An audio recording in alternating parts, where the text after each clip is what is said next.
Good afternoon, everyone. I'd like to call together the Transportation and Authority of Marin Board of Commissioners meeting of November 14th, 2018 in our cozy TAM offices here. And so, Chair's report, yay on Measure AA passing by 75%. My congratulations to Diane, to our staff, to our incredible EPAC, to Bonnie Nelson, who is here with us, and to our campaign team. It was really a magnificent effort on everybody's part, and what great results, 75% of the vote. So, congratulations, everyone. Good work. I'll now move to Commissioner matters, not on the agenda. Anybody have any comments? Dan, for the good of the order? Oh, Schoenbrunn, party of one. Schoenbrunn, party of one. All right, very good. Our opposition. There we go. Anyone else have any comments? Okay, very good. Executive Director's report. Yes, good afternoon, members of the Commission. Thank you for availing us of your time today. We are having a meeting today for the purpose of reviewing 4 documents that MTC is requiring us to send in by Monday. And we wanted to go over with you the request for Regional Measure 3 toll funds.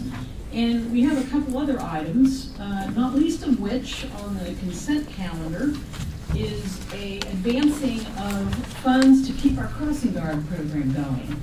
So we have a new sales tax measure. It's the same amount of tax we continue to collect. The plan changes on April 1st. This was the soonest we could implement a new plan, according to the California Department of Taxation and Finance Authority. We are advancing crossing guard money so we don't have to cut any crossing guards effective January, which is where we were headed without the tax being approved. So bravo. I have 2 documents at your seat that I want to talk a little bit more about in the future. But I want to make sure you have them in your hands. They're not part of our agenda packet or any formal activity of TAMs at this point, but they're drawing a lot of attention in the region and are the subject of a special workshop on November 28th that MTC is holding. And it has to do with the an organization called CASA, which is an MTC joint kind of a public advocacy organization looking at housing, and what's called a CASA Compact. So you have released for a meeting today the current CASA Compact. It consists of 10 elements. I point you to all of them, but in particularly Compact Element number 9 and number 10, which creates a regional housing enterprise that MTC may be seeking legislation on, creating to, a simple one-line explanation is bring back some form of redevelopment support for housing development amongst the cities and counties.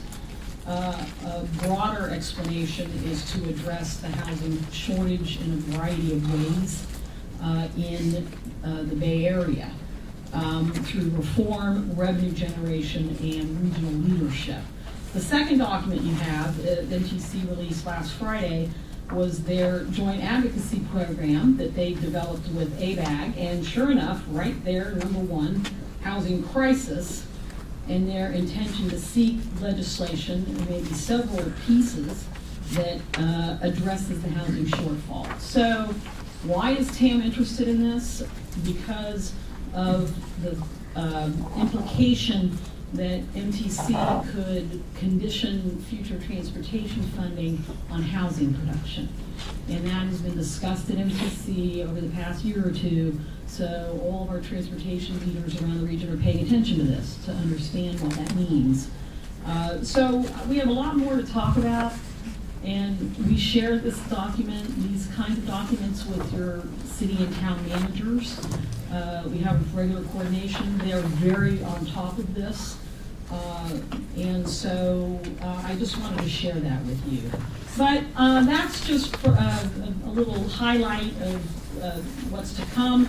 MTC's plan is to consider this compact at a special meeting on the afternoon of November 28th and adopt this in January. So MTC is intending to move forward on these 10 elements in implementation within the region through a possible new regional agency called the Regional Housing Enterprise. And you can read more detail about it in the compact. But I did want to spend a few minutes. You have the Executive Director's Report. You should have it at your seats, but it's also was sent to you yesterday. So feel free to look over all the good work that TAM continues to do. But I wanted to talk for just a few minutes about Measure AA. So the current voter approval of Measure AA at 3 p.m. today was 75.2% approval and 24.8% against. TAM began the discussion on renewing or expanding our sales tax at the meeting of December 1st, 2016. So about 2 years ago, we started talking. We pursued an exemption to the state sales tax cap in Marin County. Starting in January, we visited 3 local councils, and with mixed results, we chose to abandon that effort and reset our activity. In February of 2017, the board adopted a next steps document. This document outlined what steps were advisable in renewing the sales tax going forward. There were 4 major milestones called go, no go decisions. And in every case, the TAM board elected to keep going.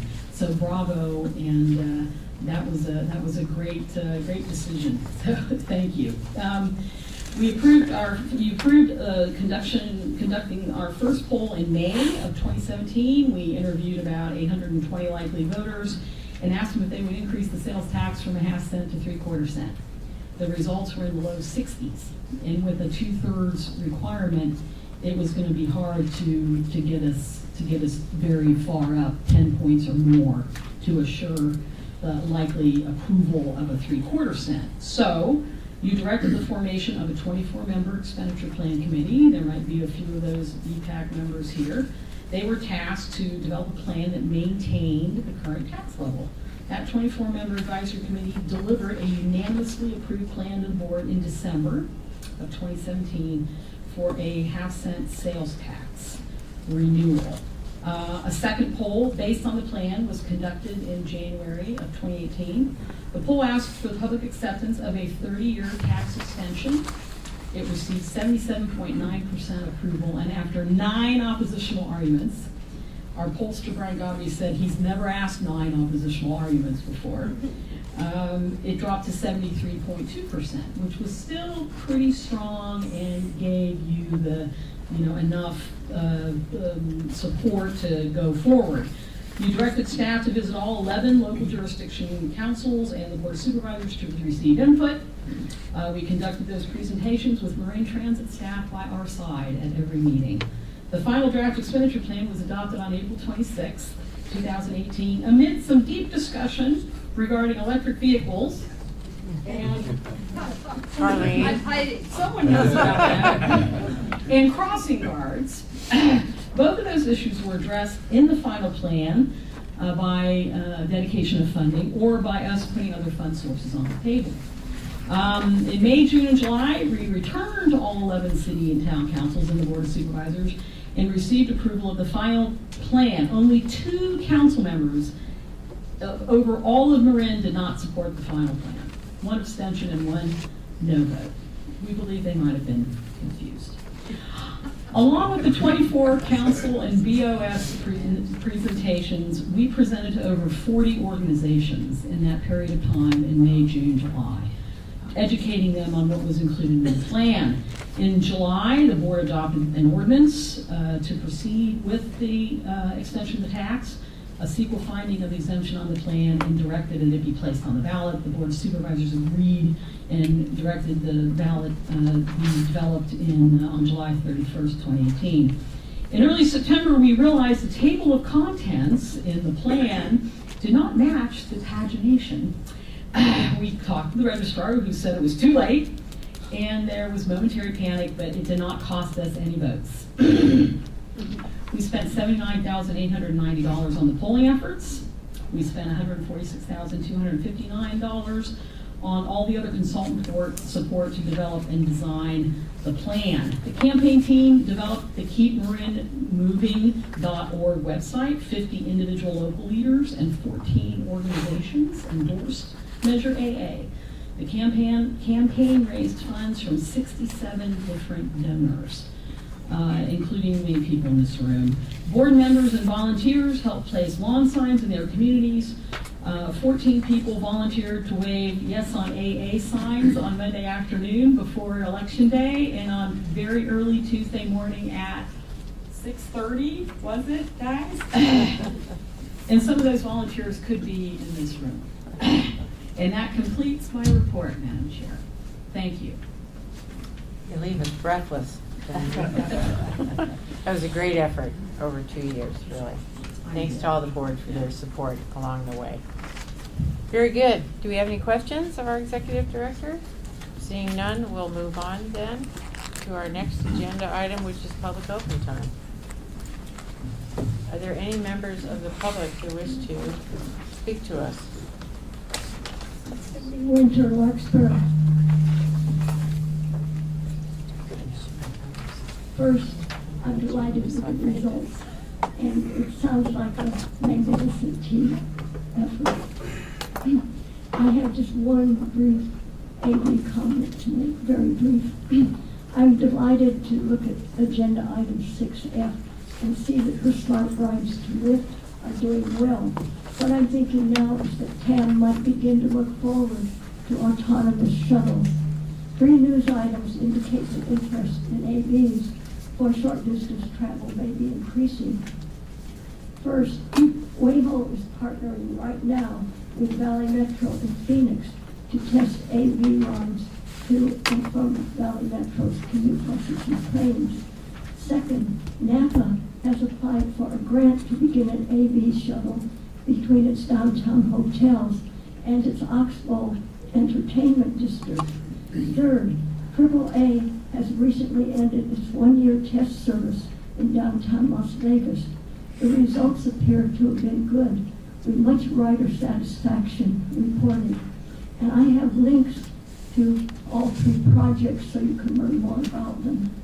As I've said before, I'd really like to find some place in Marin to bring in a small AV shuttle on a short route on a trial basis. While it would provide transportation, the true reason for introducing it would be to acquaint the public with what might be possible, encouraging shared rides in an AV, tipping the toe in the water, so to speak, and finding it pleasant. Thank you. Thank you. Next, please. Hi, Carly. Thank you. Good afternoon. Carlene Cullen, Executive Director of Collier and 5C Marin. So congratulations. That was a great accomplishment. And I think there's so much happening both at the local level, and I also want to point out at our state level. From the transportation perspective, we have a new governor who, Governor Brown, was also very progressive on cleaning up our transportation. Governor Newsom is, I would say, even more progressive. I served on his campaign for the past year, working on policy for electrification of transportation in the state. And there's, I've been under a non-disclosure for about a year. They can talk about it, but now that he's governor, there's a lot of plans in the works. So we as an organization want to work locally, looking at how we can really advance our transition for electric transportation. Our focus in particular is on consumer-facing sort of work, and that's what we've been doing for a decade with lots of other GHG-reducing initiatives.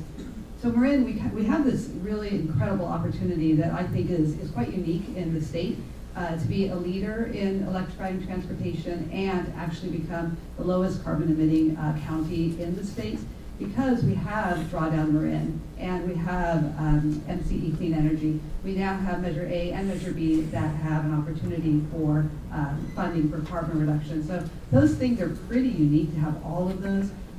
Most importantly, we have political will, and that's going to be the thing that drives this change. I wanted to invite you all. We're starting our first launch of our campaign. There's 2 phases. One is to work with thought leaders, and the second is our consumer-facing campaign for next year. And for you all in particular, we have a new campaign called Plug In, Draw Down. And our goal is to work with every elected official in the county, either through county meeting, through city or town meetings, or through workshops, however we want to structure it, to talk about the economics of driving electric, the benefits to the county of driving electric, EV infrastructure, what's happening at the state level, and what are our needs to fulfill the current goals of 5 million EVs on the road by 2030, how we leverage those investments that are already going on in the state and make best use of our dollars here locally. So that's something that I'll be following up in an email, and hopefully I have a few people already on this board who are going to advocate for that if their city councils can bring that. So we'll be reaching out to you on that. When we talk about also, I want to say transportation, our focus is primarily on that 53% of our footprint, which is from passenger vehicles, getting them either into the immediate transition, just a simple fuel switch to electric, or on e-bikes as well. We're very bullish on e-bikes and think that there's a tremendous opportunity there as well. So that's, yeah, I'll be emailing you all and see if we can make some progress. So thank you. Very good. Thank you.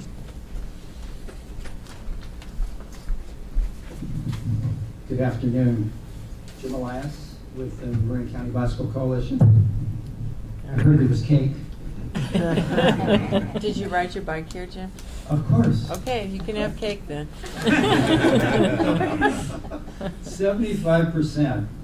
So we're here to mostly just attaboy today. It's all we can do not to collectively gloat, I know, although we probably deserve some amount of self-satisfaction, because clearly what this election and the results showed was that people believe in transportation innovations. They're still prepared to invest in them. They understand that despite the fact that the TAM and the other agencies here in Marin haven't miraculously fixed all our transportation problems in a few quick years, we're on the right track. We have the right vision. We're moving in the right direction, and so we feel encouraged, optimistic, and maybe just a little collectively self-satisfied with the good work being done. Congratulations to the staff at TAM. Congratulations to you, commissioners, as leaders, and we're happy to be a part of that effort. We know you hear from a vocal faction of the community sometimes telling you that you haven't yet fixed it, and therefore not enough or public investment shouldn't be further made into these efforts. But when we see 75% support for AA, we know that people are telling us do more, do bigger, do more ambitious, and we support the direction you're trying to take this. Proposition 6, of course, was rejected by over 3/4 of voters in Marin, compared to 57%, which is also a positive number in the state. Back in June, Regional Measure 3, the bridge toll increase, it won by 60%, compared with 55% region-wide. And Prop 68, let's not forget the Parks and Water Bond, included funding for pathways and trails, and received 74% in Marin compared with 57% statewide. Marin continues to support and ask for better and more transportation options. We hope you'll lean on this strong message from voters and take even more ambitious steps to make it easier for people to get out of their cars. 3/4 of Marin's voters have told us that they want transportation that works, plus communities that enable equitable opportunities for all of Marin to enjoy healthy personal lives, safe routes to schools, and a clean environment. Thank you again for your leadership, and thank you for the strong partnership that we have with you, and congratulations. Thank you very much, Jim. Thanks for MCDC support for AA. Are there any other members of the public? All right, thank you. Seeing no further members of the public, we'll close that. We'll go back to item number 4, our commissioner reports. I don't see Commissioner, oh, there he is, Commissioner Connolly. Hi, Damon, do you want to give an MTC report? Yeah, nothing really to report beyond echoing the great news conveyed by others this isn't working. Well, we need it for the tape, though. Try to get. On the election results, very good job, everyone. The other big news is the CASA process that we'll be hearing more about in the coming months. That's still in the works, but will be coming before both MTC and ABAG, I believe, December MTC, January ABAG. A lot in there to digest. I'm very much going to be looking forward to hearing from all our local jurisdictions on your thoughts. I can anticipate some of those thoughts, I'll tell you, from what I've seen so far in the drafts. That having been said, there are some interesting ideas, but also many that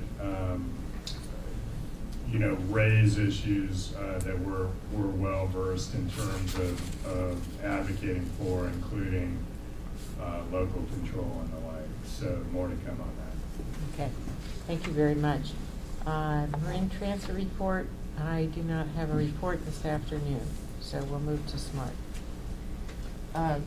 The SMART going to Larkspur is moving along, and we had recently 2 workshops that dealt with hearing from all of our departments on 1 year of service, and it was a great report. We've served almost 800,000 passengers, 10,000 bicycles. Oh, sorry. Okay, you want me to start over? No. Okay. All of the different departments, operations, public information officer, all gave reports. And there was very little to be concerned about. One man left his cell phone on the bench, and when he got on the train, he pulled the emergency brake to stop it, and there was some injuries, but not bad. But other than that, it was a great year. It ended August 25th, so we're looking forward to next year and going to Larkspur, and the year after that going to Windsor, or soon after that. Okay, all right. Thank you very much. We will do the consent calendar, and then if the board is willing, in the interest of time after consent, I'd like to move item number 9, our comprehensive financial report, up right after consent, and then proceed after that. I'll move consent. Can I have one comment on one item on consent, not to pull it? Yes. So that's item 6F, the LIFT program update. I talked with Diane about it earlier today. Just wanting, I believe the pilot included some data collection and analysis of that data in terms of where folks are going. Anyway, I think that rider, that analysis, I'm looking forward to it coming back and sort of see if it tells any stories at all. And I think my primary concern is that we hope that the Lyft riders are not going to destinations that would have been served, but that are also served by public service. And if they are, how do we encourage them to use the standard public transit and use the Lyft rides for transport between SMART and wherever they're going that does not have another option. So that's it. Yeah, very good. Okay. So there was a motion to approve consent. Is there a second? Second. Okay, all in favor? Aye. Any opposition? Thank you, that motion carries. We'll move now to item number 9. Good afternoon, Commissioners. Thank you, Diane. Good afternoon again, Commissioners. Staff is here to present you the first TAM Comprehensive Annual Financial Report. Joining me today is TAM's Audit Manager, the partner from Ahmed Guate from Levanek, Twin, and Dave. Just trying to make sure I got the names right for the company.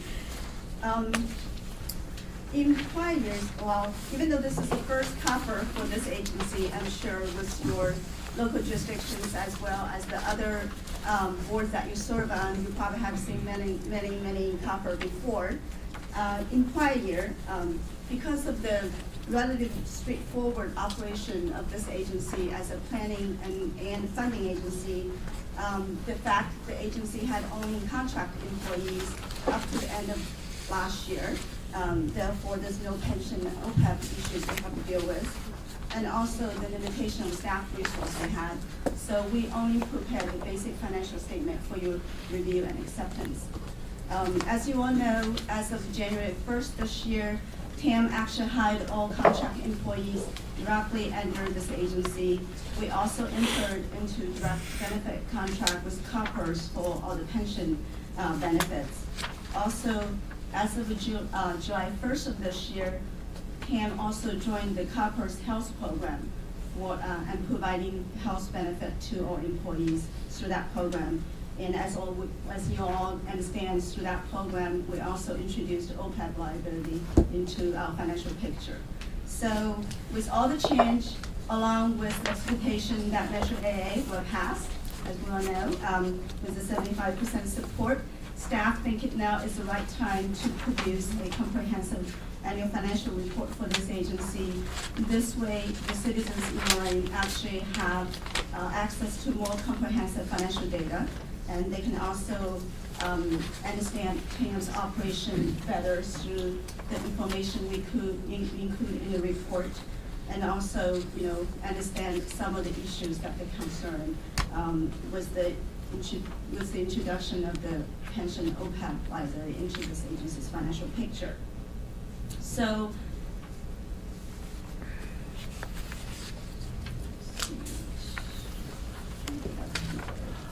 okay. So, TAM's financial, TAM's cover actually includes 4 sections. The first 3 sections, as you probably are pretty familiar, are required in all the covers, which is the introduction section, the financial section, the statistics section. The compliance section includes all the compliance report we are required to conduct every year.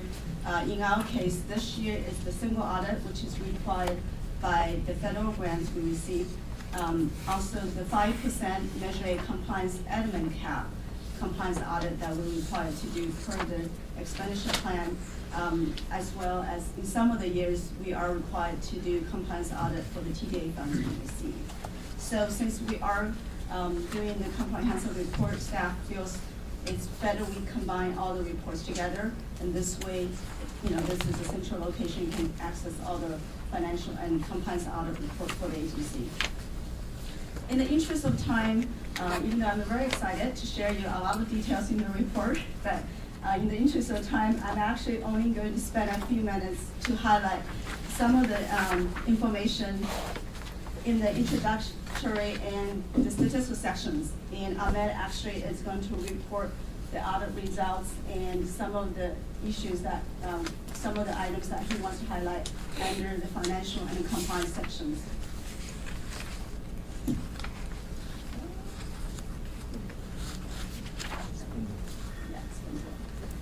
So, as you probably already know, under the introductory section, we usually do a profile of the agency, introduced to the citizens in the county, mostly hopefully the main readers of the report, the operation of TAM, make sure we help them understand exactly what we do. And also we highlight the economic condition of the county.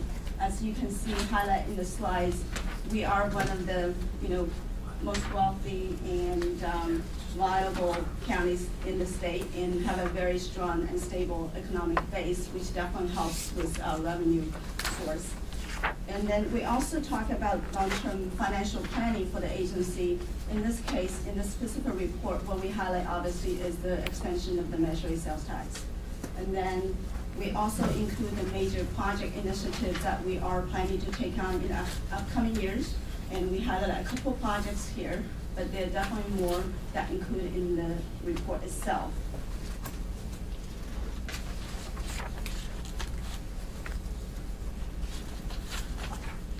So, sorry.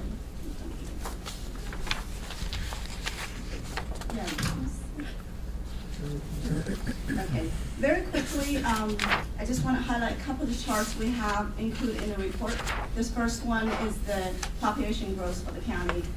As you can see, compared to the rest of the Bay Area as well as the state, Marin has the slowest population growth. Probably has to do with, we're one not really affordable counties in the area, in the state, and also the high-paid, high-tech jobs actually is not really that close to this county. So this is a slide that shows you the per capita personal income with a comparison among Marin, Bay Area, California. As you can see there, we are definitely a lot higher than the rest of the Bay Area and more than double of the average of the state. So this chart shows you the unemployment rate for the county.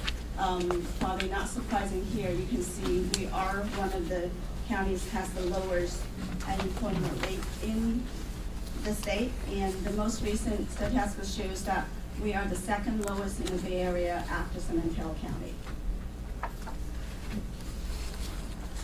This chart just gives you a quick overview of the measured sales tax revenue trend over the last 12 years. And as you can see, we bottomed at fiscal year 9-10, and ever since then, we have been on a very steady increase. So very quickly, a couple of slides I want to cover under the statistical section. As you probably understand from the other reports you read, the statistics section gives you an overview on information on financial trend, on revenue capacity, debt capacity, and also talks about demographic economic information, and as well as operational information of the agency. Again, this is just a few slides that I want to highlight out of the report. Out of the financial trend, the net position shows the funding position for the agency by the major funds we have. As you can see, at the end of 2018, Measure A has about $33.5 million as net position, and Measure B as about $3.2 million. And in terms of revenue capacity, this chart shows you the historic data of the taxable sales for Marin County. And as you can see, we peaked at, well, hopefully we did not peak, but as of 2018, we are at $5.5 billion in terms of taxable sales for the county. And this is the taxable sales by business segments. As we probably already know, car sales is a big sales tax generator in Marin County, along with food service or other retail group. This actually gave you a good history of the taxable sales rate by jurisdiction for the county. It's actually interesting to see that the sales tax as of today is actually lower than back in 2009. There's a major statewide sales tax base drop between 2011 and 2012. The sales tax dropped by 1%. And also, as you probably know, in 2017, the statewide sales tax dropped by 0.25% as well. So, in terms of sales tax trend, I guess people cannot really complain we're paying more and more in terms of sales tax. This is the major employer in Marin County. As you can see, the county of Marin stayed as #1. But it's good to see that the healthcare industry with Kaiser and Marin General are moving up, and also with BioMarin moving up. So that gave us a more, variety of economic base for the county in terms of employment. I think this is a good chart to show, really to demonstrate how important it is, in terms of Measure A and Measure B revenue for this county. You can see the first year actually is the current year, 2018. The percentage of the local sales tax and Measure B revenue share in the overall funding picture has been keep increasing over the last 10 years. With that, I just will stop, and then hopefully we'll have time to read all the rest of the wonderful information in the report. And I'm going to turn over to Ahmed to cover the financial and audit, compliance audit section.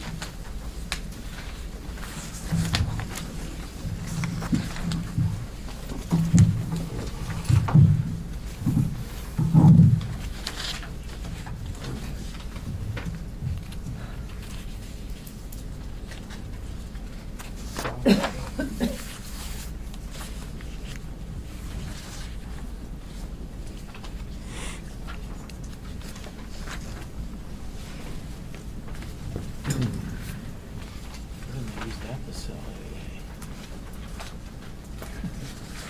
Good evening. Thank you for having me. I am the independent auditor for the Transportation Authority of Marin. The scope of the audit is to ensure that the financial statements are fairly stated in all material respect. It is an audit process in which we confirm the balances.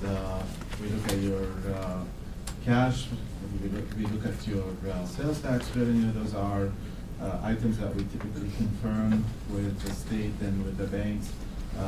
We look at various aspects that are reported in your financial statements, and we are required to issue an opinion on these financial statements, whether these are fairly stated in all material respect.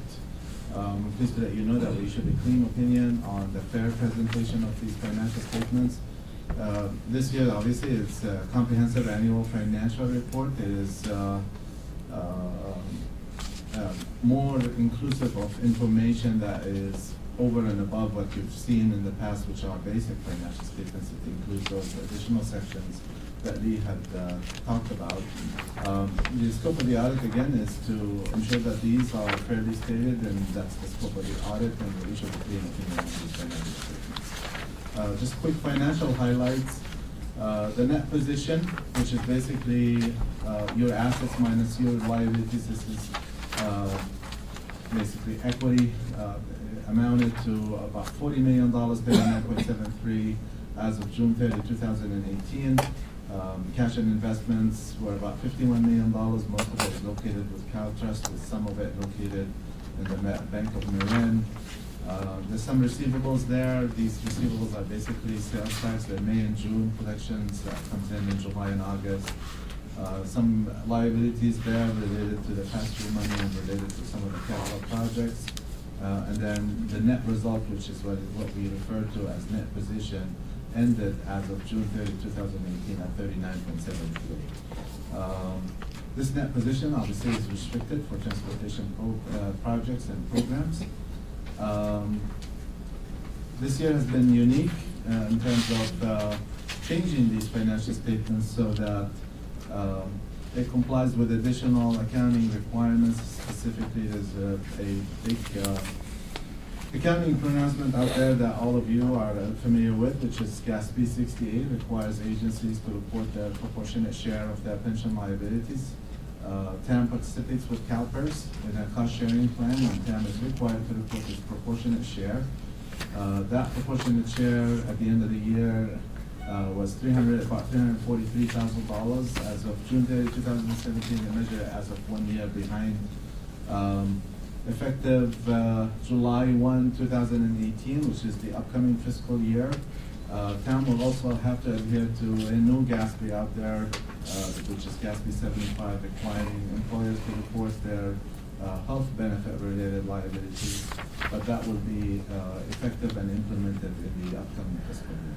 All of that changed effective January 1, 2018 as a result of the we should call it spin-off from LGS and RGS, in which employees now became employees of TAM as opposed to employees of LGS, RGS. And therefore, these liabilities are presented on the financial statements.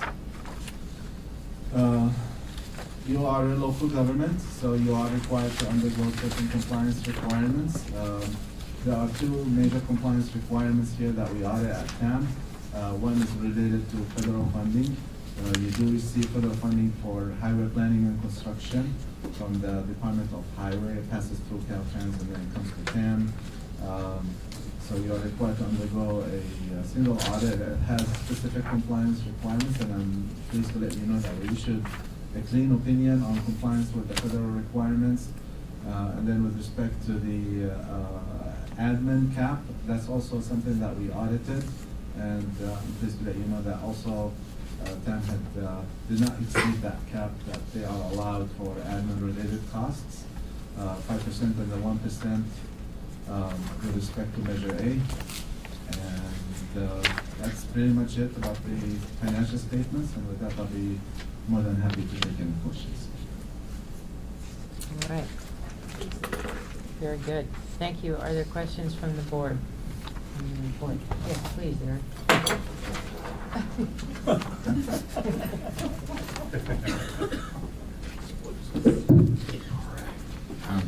I'm going to the weather, so I definitely need a microphone. Just a question is, as now we are reporting our pension liabilities, so we knew them before, but now part of this annual reporting, is there a point where, as an organization or as a board, we want to look into that? Certainly, it's a pretty low number. I'm sure all of us wearing our city hats would love to have a number that low, but at some point, it always starts low and it grows over time. I'm just curious if you're planning to bring back something where we either create a board policy or look into that number to prevent it from growing in 5, 10, 15 years from now. Yes, staff department is working on this. As a matter of fact, we actually have a meeting scheduled with the HR ad hoc committee on November 29th. And I'm actually working on a report in terms of the options, how we fund those pension liability as well as the OPEB liability. Great, thank you. Mm-hmm. Please, James. Congratulations. It is? Can you hear me? Yep. Mm-hmm. Congratulations on your new expanded report, and good luck with your award. Our city actually funds our pension liability with a little set aside every year, and we did pay off a big chunk of it by switching some money around. But my question is, although we don't have to report it this year, can you tell us approximately what the OPEB liability is at this juncture? We actually have a actual report for the OPEB liability, and the actual explicit liability it's actually only around 100K. But as you all know, you also need to fund the implicit liability, which you actually funding through your monthly payment into your program anyway. So, but anyway, as a report, that's part of the discussion that staff will start with the HR ad hoc committee, and then report back to the board in terms of how we fund those two different liabilities. And our goal is actually to address most of them upfront, and then with a trust fund to ongoing potential increase in the future. Thank you. Other questions? Yeah. Please, Ray. This is a sort of informational procedural question. By the way, I think CAFR was the right way to go, so, and it's a lot of work. So, it's a lot of work, so well done. In connection with the audit and in connection with the preparation of this review of the financial statements and financial condition, is it the practice to have some form of ad hoc finance audit committee that meets independently with the auditor, or does one of our standing subcommittees fulfill that function? Actually, we have been communicating with the chair and with the executive. That's definitely it's our goal, which is actually have the HR committee to be a standing committee, probably not only review all the HR matters, also taking on the audit committee function. And this, on the other hand, the COC does review TAM's financial audit every year, and they actually participate in the selection of the team as well. So that's a function that the expenditure plan clearly is specified for the Citizens Oversight Committee. Thank you. All right, seeing no further questions from the board, I'll open it to public comment. Seeing no public comment, I'll bring it back to the board. The action item before us is to accept the comprehensive annual financial report. So moved. Second. All in favor? Aye. Any opposition? Thank you, that carries unanimously. Thank you. Thank you very much. We'll go back now to item number 7, approve funding request for the North-South Greenway. This is an action item. I'm very pleased to introduce Paul Whitney. He's Principal Project Delivery Manager here at TAM, and we'll be presenting this item to you.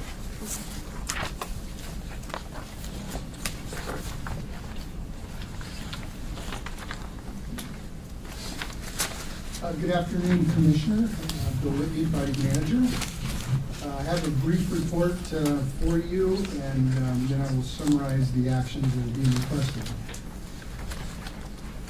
I'd like to start by briefly describing the existing paths in central Marin County, beginning at the south end. Right at the southern segment is referred to it. We have 2 existing paths. This is in your also a PowerPoint and on page 101 of the packet.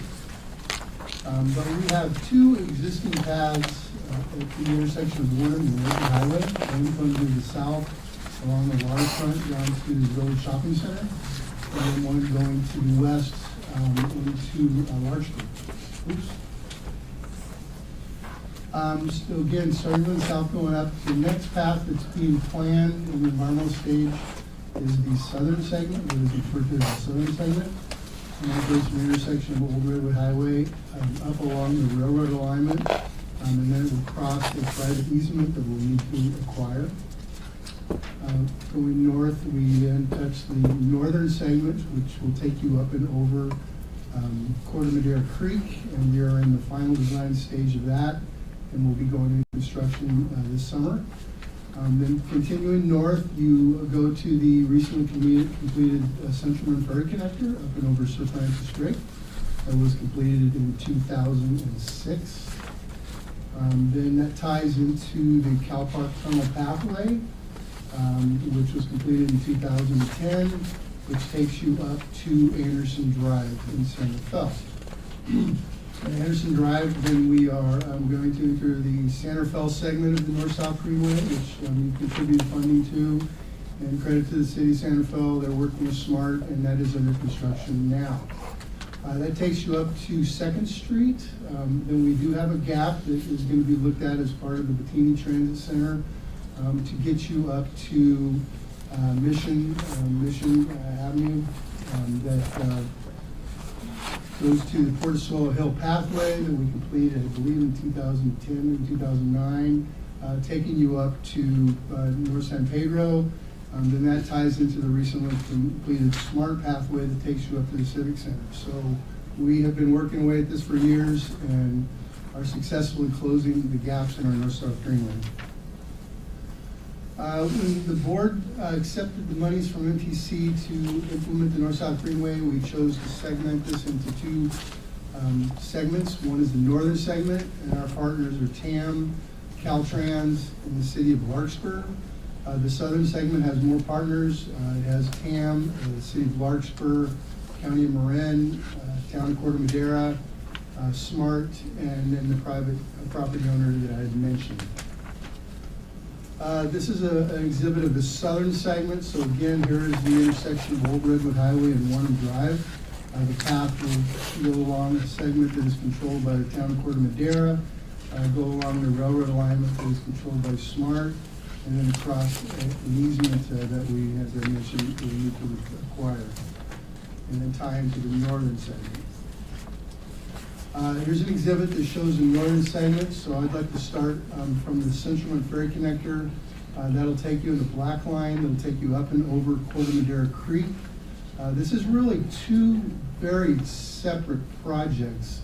One is the one the black that's in Caltrans right away. Then the other, the dotted red line, is solely in the city of Larkspur. When we were preparing the environmental document, we prepared this as a whole project, but then when we looked towards the actual implementation, We felt it was better to separate the two projects, one being the one in the Caltrans right-of-way, so that it could be built by the state of California, and then the other being within the city of Larkspur, so that it could be built and owned by the city of Larkspur. The benefit of that, and it's really proved to be wise, is that we have been short of funds, and so we were looking for funds to close the shortfall. We were able to then place the federal funds in the city of Larkspur segment without federalizing the entire project. That would have greatly complicated it after it had already been environmentally cleared through CEQA. Here's an exhibit that just shows the path from the Cinchman Ferry Connector that will go up, and we'll be setting on the vents that are existing. It's a great concept that years ago Diane was working on Caltrans to get them to say yes to. They kept saying no, no, no. But eventually they agreed, and here we are today. Here's a cross-section of that pathway on the structure going over Corte Madera Creek. It is separate and independent from the highway. It spans between the bends, so it's just simply, we will just precast the structure and then just set it on the bends at night. The benefit of this is that where the existing sidewalk is now, they're going to remove this. We're going to remove this and turn that into shoulder. It's a substandard shoulder, but right now there is no shoulder. So this was very attractive to the state of California, and part of the reason they're supporting this concept. Here is a profile of the path going up and over Corte Madera Creek. One of the things that attracted us to the current designers is they proposed to change the profile so that we could then comply with the slopes of the ADA. So what's that's done is we are now taking the center portion of midspan, and we're really dropping that below the roadway. And then on the outer wings, we're actually raising it above the roadway. All of this is an effort to make it comply with the ADA. This has been more complicated than we expected. I mean, it really has been technically competent and technically complicated, but I think the end result will be well worth it. Here's an exhibit that shows the path at midspan. If you'll note, we have a couple of belvederes for viewing experiences. The regulatory agencies certainly like that. And while I mentioned the regulatory agencies, just last week we received a draft permit of our final permit from BCDC. And so we are now nearly in compliance with all of our regulatory agencies. And I'll just mention, I've been doing this for a lot of years, and dealing with the getting the permit process is just very complicated. And when you're over water, wow, they really take you through the ringer, and it's caused a lot of effort. I really compliment my team for getting through it. But what I want to note here is the path is below the roadway, so the roadway is above the path. There'll be a solid barrier between us and the roadway, and then just our handrail barriers. So it's going to be an interesting configuration when you see it completed. And then continuing south is the other segment that I mentioned. It'll be in the city of Larkspur along Old Redwood Highway, taking you down to the Green Beret pedestrian overcrossing. Project schedule, so as I mentioned, we're really implementing this in two phases. The Corte Madera Creek Bridge, we're finishing design with Caltrans now, should be done by the end of the year. And we hope to be in construction this summer. Construction will take approximately 1 year. Then the Old Redwood Highway segment, we're finalizing the design on that, and then construction to overlap, but generally fall right after the Corte Madera Creek crossing is complete. And then in the southern segment, we continue to work with County of Marin, who's agreed to take the lead, completing the environmental studies, and we hope to be complete with that in the fall of 2019. Just a little bit about the funding plan. So when we received the monies from MTC, we received $19.041 million of Regional Measure 2 funds. We have spent to date allocated $8.4 million. So that leaves us a total of $10.64 million remaining. We are proposing to direct the remaining funds into the construction of the northern segment. We want to deliver this segment, and we'll use the funds from Regional Measure 2, the CMAQ federal monies that I mentioned, and then the Measure 8 interest funds. I'd like to say that we do have contingencies in this figure. I had estimated some mitigation costs that, as it turns out, BCDC didn't require. I'd like to note that a few years ago in the Central Mid Ferry Connector project, we removed a portion of trestle during construction. That was quite an effort, and so I went back to the regulatory agencies during this process to say, give me some credit for what we've done. None of them would do it though. Well, BCDC recognized, hey, you have removed something from the bay, and we're going to give you credit. So I'd like to thank them for that acknowledgement. If we do have monies after we've delivered all of the northern segment, we can move them back to the southern segment and continue with the design. Note that we are continuing on the environmental work in the southern segment and preliminary engineering, but we don't have the capital funds, we haven't had them for quite a while actually, to fully construct that southern segment. So once we have a shelf-ready project, we'll be applying for grants, et cetera, to get that project completed.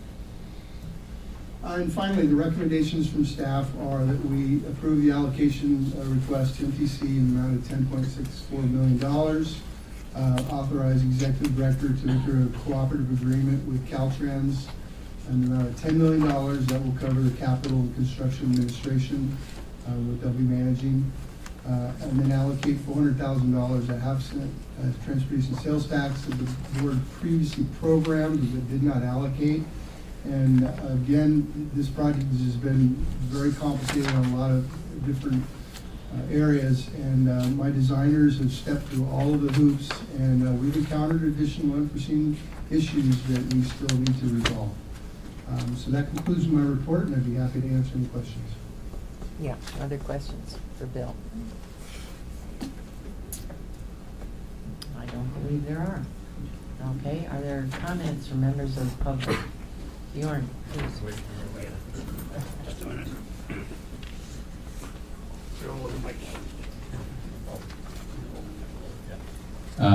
Thank you for that. Bjorn Greenberg, MCBC. I'll be brief because I know my boss already used all of our airtime for today.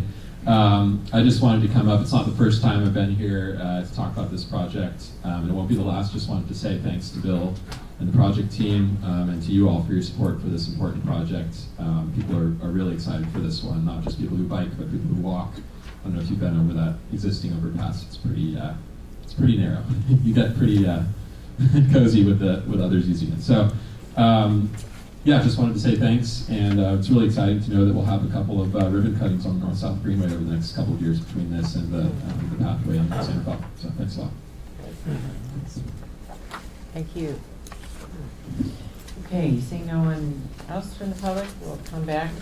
The request is a fourfold request to approve the resolution in the packet to authorize the executive director to enter into a cooperative agreement to allocate $400,000 of the transportation sales tax, and to authorize the executive director to execute a contract amendment with the designers Moffett and Nichol. I would entertain a motion on this. Madam Chair, I would like to move the adoption of Resolution 2018-19. And if I can be able to say that the town of Corte Madera is still fully behind the completion of both of these segments. Oh, that's fantastic. Let me just check in with our executive director. Do we do this as a package or single for each?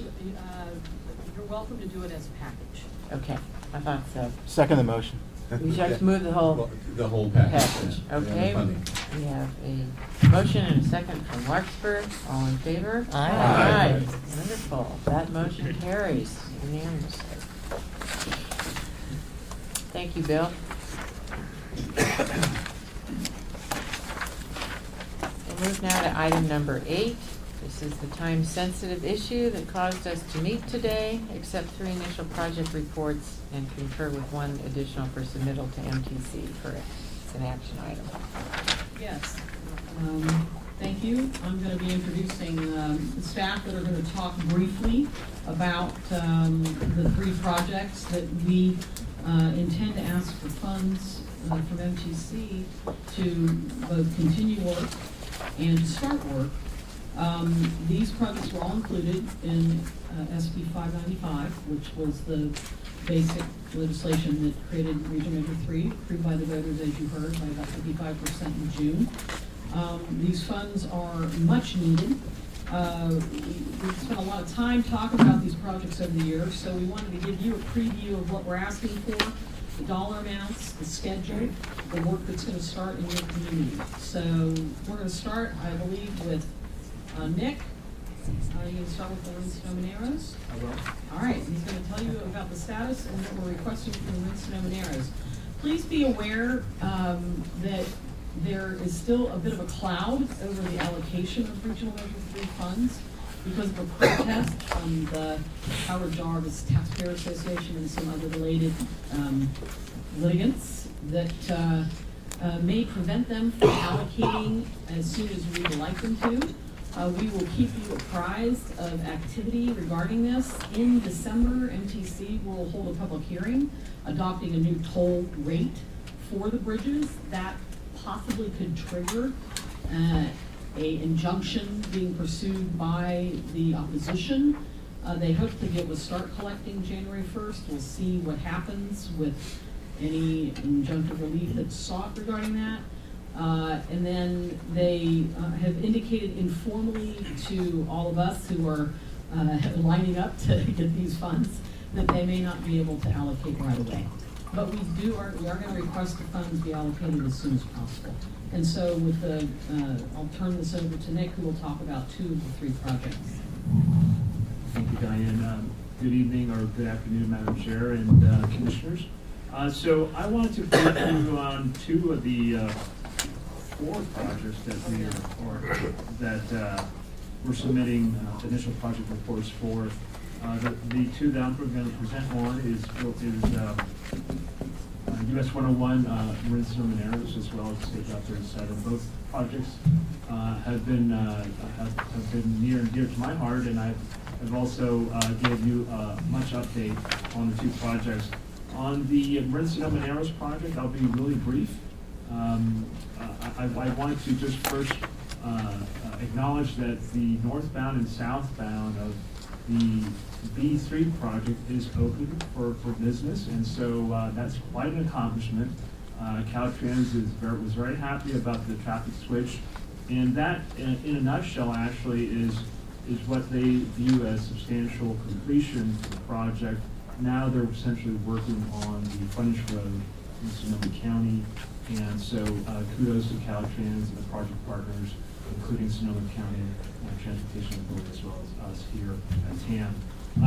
On the Phase 2 project of Rince Arrows, which includes essentially northern Novato through Olompali, as well as down to Roland Boulevard, that is what we are going to be working on the next 2 years in terms of design, or a year and a half.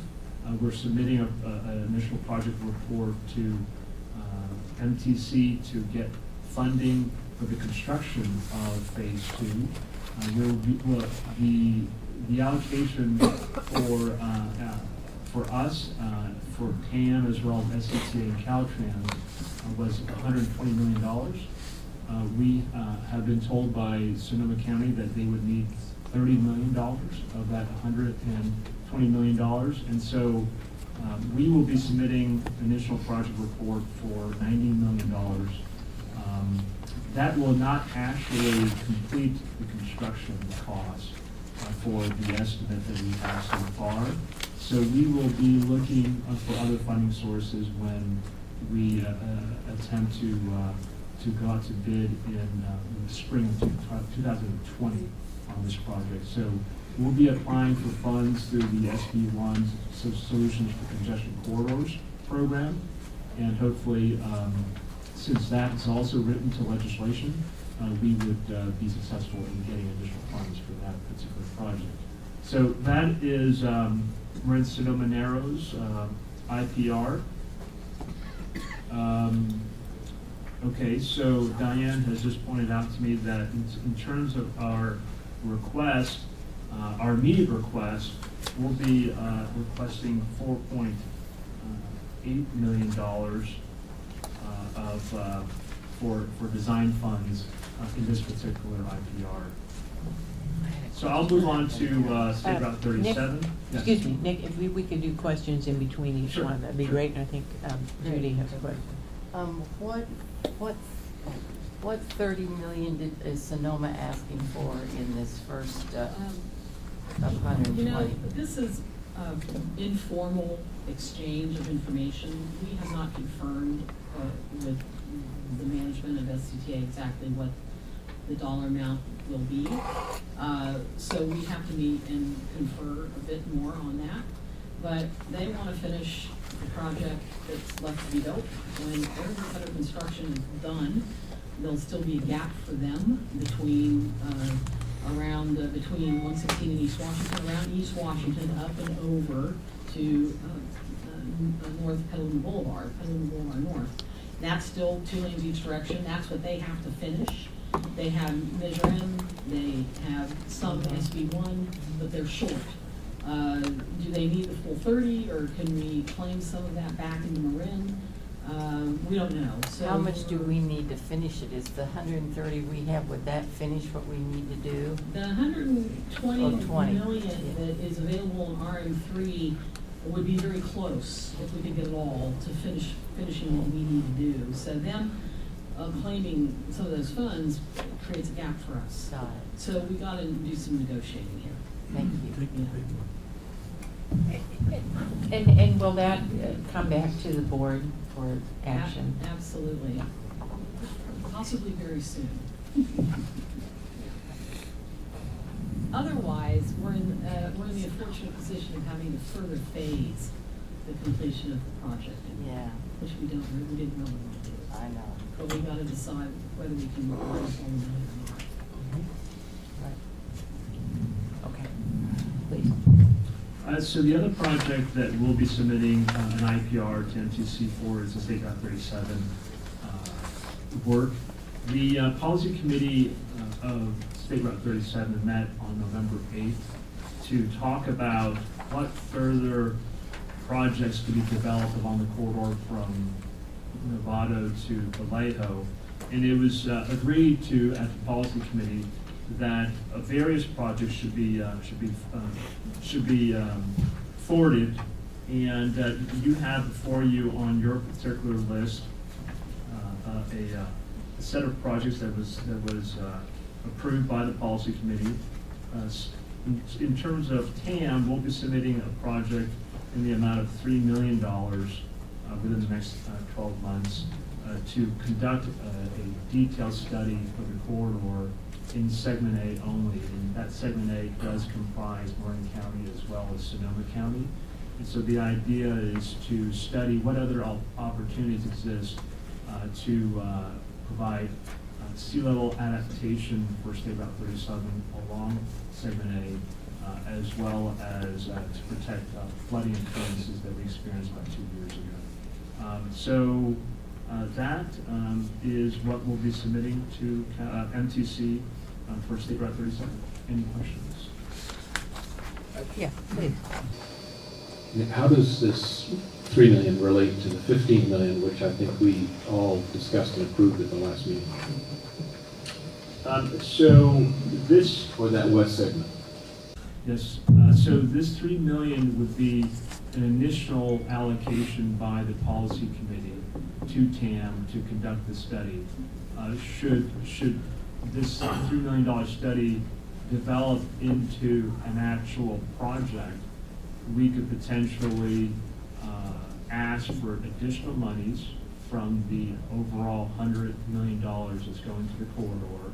So that would, TAM staff would present that to the policy committee at an upcoming policy committee when we provide additional or a complete report for the study.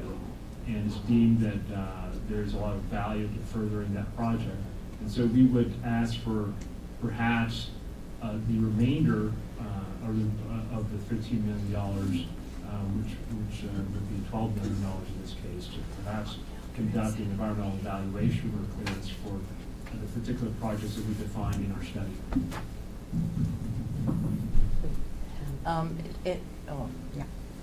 At the recent Highway 37 meeting, David, that came up, and Caltrans said that we were not included in the preliminary allocations, but that now that Measure 6 had passed, Prop 6 was defeated, but passed for our sake.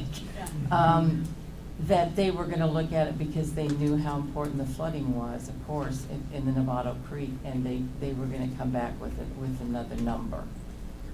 Hopefully, the rest of the 15 million minus 3. Thank you. Okay, any further questions? Okay, we'll move to the third. All right. Dan Chair is going to be talking about the connector project, northbound 101 and eastbound 580. Evening, Commissioners.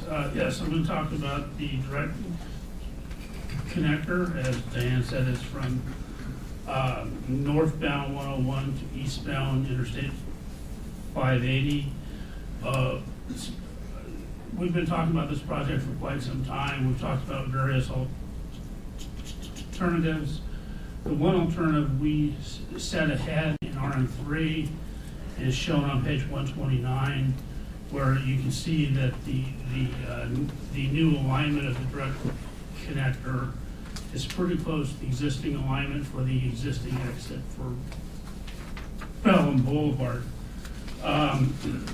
The project obviously has a long ways to go. We do not even have the project study report at this time. And so we need to get going. We've done a little work for outreach. The TAM Board authorized in July of 2017 $250,000 for us to get going. We've spent a little less than half of that allocation the board provided. We're saving the rest of it so that as soon as we start figuring out who the consultant's going to be, we can start some of the outreach efforts without waiting for all of the I's to be dotted. So as you can see on page 130 and 131, we've thrown together just an initial schedule. It may be very, very, very aggressive, but hopefully we want to get going this next spring. As Diane mentioned, there may be a little holdup in MTC allocating the RM3 funds, but we hope to get going sometime in the spring. That would mean we would need to start our consultant process pretty much late winter so that we can get going on that. For that initial effort, which would be the project study report, project report, which is the next phase in the way Caltrans manages projects, and to do the environmental process, for us, that'll be about $5 million.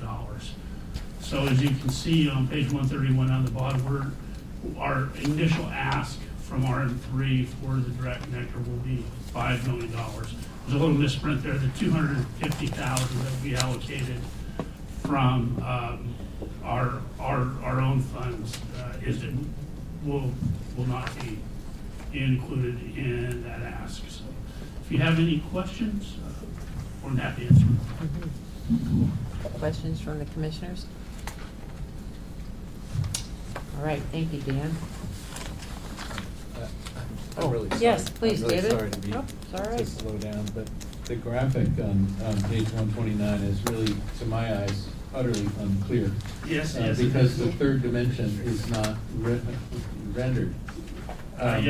What you're seeing there is, north is to the, it is to the top, actually, Yes. which is good. No, I mean as versus some other direction. What this is at the very top, you can see the Bellum off-ramp. And about down a third of the way, you can see Bellum Boulevard going left to right across the page. And so the new connector flies over both the private property, let's say, tightening the radius at the north end, and then flies over the Bellum intersection, which is the slowdown point now, right? Yeah, I do want to point out that this was just an alternative that was selected to put forth the RM3 funding. There will be a full-blown alternatives analysis as part of the product study report and the environmental process. That may move a little bit, but that's where it is. is right now. It appears from this that the flying continues all the way south to the, what's now the off-ramp at the beginning of Sir Francis Drake. Correct. Actually, that's an on-ramp coming from Sir Francis Drake that starts in auxiliary lane that goes all the way across the San Rafael Richmond Bridge. That auxiliary lane will actually now begin back at Bellum, and Sir Francis Drake will become a regular on-ramp that hits the auxiliary lane. Is there no ability to just merge the flyover, crossing over Bellum into 580 southbound? There would be, but you would be putting that extra load on 580 and probably overloading 580. You need that extra lane for that extra distance. I just want to add that we tend to think about the regional traffic and the freeway traffic in this project, which I think is very important, but the local traffic and circulation is just so impacted by the situation there. And that's, we need to remember that constituency as well, because it's just a mess there. So this is, I think, a really important project, both locally and regionally. And to help Larkspur Landing. And to help Larkspur. There you go. You know, the intent of the project is going to be to try and direct the regional traffic to Lincoln. So we are way at the beginning. We have to do traffic analysis. We have to understand where people are coming from and going to, how many will divert, how many will stay, will there be impact on local access. All of that will come out as part of the technical studies that we're going to do. So we'll have a lot more to report to you on this topic. Go team. Yeah. Yeah, very good. Is there any public comment from the meeting member of the public, Steve, who's here? Okay. Yes, Diane, additional comment? One more. Oh, you do? I'm sorry. I thought we had gone through three. All right. Now this, Oh, that's right. This Yeah, is but a- it's section this- 4. this particular project, we are not, we received from the Golden Gate Bridge Highway Transportation District their recommendation, and we are being asked to see if you've heard. So Bill's going to talk very briefly about this. Thank you, Diane. Good afternoon, Commissioners. Bill with me. I'm joined with Bryce Santiago from the Golden Gate Bridge District. He is the project manager. He's available to answer any questions that you may have. So we're here to talk about the initial project report for the Seafall Bettini Center relocation. I'd just like to mention that facility has been in operation for 26 years, providing good service to our transit operators. I'd like to mention on a personal note that I was actually hired as a construction engineer for that project. And it's kind of sad to see it being torn down, but I give them fair warning, it's pretty well built, so they're gonna have fun demolishing it. So with the extension of the SMART to Larkspur, the site will be bisected by rail, and it is not really operational, doesn't meet the operational needs to our transit operators. Alternative site studies have been completed to date that have identified various sites in downtown San Rafael. These studies are led by Golden Gate Bridge District and funded by monies program by TAM. On October 30th, the Bridge District hosted a formal scoping meeting to kick off the environmental process, which is scheduled to conclude in late 2020. The proposed alternatives are included in the packet, alternative sites at least, in the packet shown on page 143. With the support of the TAM Board and the passage of Regional Measure 3, $30 million of program to fund the relocation of the transit center. It should be noted that the overall estimated costs shown in the IPR do exceed this $30 million, but it is noted in the IPR that these costs are preliminary and speculative and could vary greatly depending on the alternatives selected. I would like to note that in accordance with SB 595, the selected alternative shall be approved by the City of San Rafael, Golden Gate Bridge, Marin Transit, and TAM. Staff has reviewed the IPR, and we are recommending that the board concur with the district's IPR, and we'd be happy to answer any questions you may have. Okay, very good. Are there questions on this project? I don't have a question, I have a comment. I want to say that the timing of this is very important, and I know that the Golden Gate Bridge is a little behind in coming up, and we've got to, SMART has got to get this in order to go to Larkspur. So I would just urge that there be a decision and hurry up and do it. Okay, seeing no other comment after that. David? All right, I'm here much goes. more vocal than I should be, but I know so little about the details of this project personally, but one thing that I do know from months and months of conversation in other settings is that, in my view, the party that has the very best appreciation for the options, the safety, the opportunities, and the improvement there is Sustainable San Rafael. And I'm just hoping that nothing in what we might act upon is inconsistent with that, with their advice and positions. They are part of the public conversation. Oh, I know they're very much a part of it, but I'm not sure what we are locking in, if anything, or what are we advancing? We are advancing that someone should fund further work on this project. But, you know, there's no funding allocation request in this document. This is being submitted as a projection of activity, both dollars and schedule.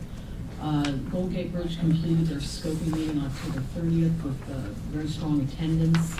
My understanding, and Ray, correct me if I'm wrong, from your manager, is that sometime in the spring, they will be completing a review of the 5 alternatives and screening them to see which ones should proceed into the CEQA analysis or EIR phase. We'll be back to the board to tell you what that screening results are and go over in detail more than what you see here. This is pretty much just a snapshot of likely future activity. There's no funds being requested because we gave Golden Gate and San Rafael funds as part of the OBAC process to do the environmental work with a match from the Bridge District. So that's just a quick perspective on it. Yes. Just comment quickly. The project, I think, is coming along quite well, but it's a long ways from completion. One of Judy's comments on the table that we have to accelerate it because it's going to take more than likely 5 years, and certainly expect SMART to be going to Larkspur within a year or so. So there's going to be a considerable amount of operating disruption, if you will, for everyone, including the city of San Rafael, until this is completed. So certainly appreciate the support and all the work that you've done in that regard. To blow this down from 5 to perhaps a more manageable group of 2 is what we're attempting to do at this point, I believe, in connection with Golden Gate. Golden Gate's been very cooperative, so we certainly appreciate that. We'll get it down to 2 and go on from there. It will be an exercise.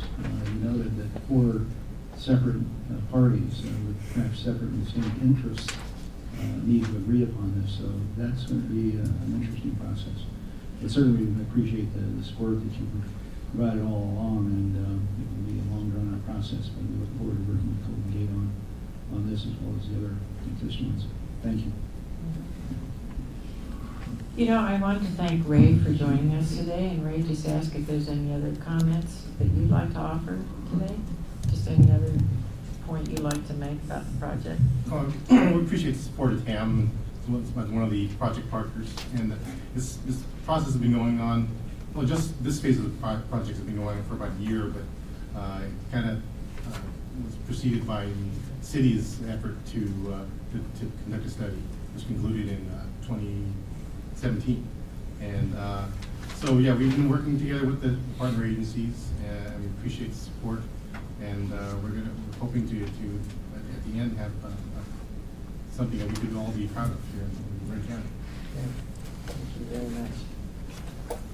All right, there's no further questions or comments. I would entertain a motion to accept the 3 initial project reports and concur with 1 additional for submittal to MTC. So moved. Second. All in favor? Aye. Aye. Any opposition? Thank you, that carries unanimously.